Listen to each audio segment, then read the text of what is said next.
Ils ont dessiné, conçu, modélisé leur souris en 54 heures, le temps d'un start-up week-end au labo d'Orléans, un trail de l'innovation où il a fallu mettre les mains à la pâte. Il y a eu plusieurs déjà premières retouches quand même avant d'arriver aux autres moules.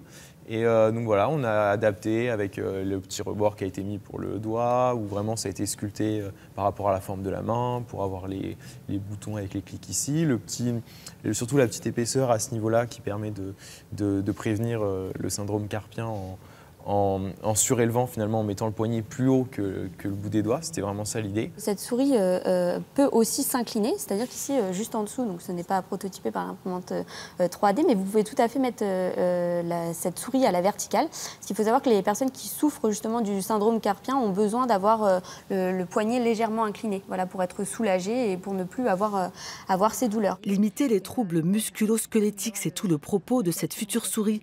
Et ce nouvel objet sera bien sûr connecté avec, par exemple, une empreinte digitale pour éviter de rentrer ses mots de passe. Des innovations qui ont été récompensées par un prix. Il y a tout un écosystème qui va les accompagner. Donc, il y a des conseillers à la création d'entreprises. Et puis après, nous, on offre aussi des places en coworking. Donc, ils vont pouvoir venir s'immerger au labo avec tous les services qu'il y a au labo, c'est-à-dire des experts qui sont là régulièrement pour les accompagner, des échanges avec les autres startups, des entraînements au pitch, des ateliers de sensibilisation. Donc ça, ils vont y avoir droit pendant 6 mois. Ils ont un hébergement gratuit en coworking au labo.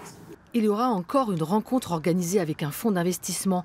Mais dans l'immédiat, l'urgent pour ces jeunes entrepreneurs, c'est de protéger leurs souris en inscrivant à l'INPI, l'Institut national de la propriété industrielle.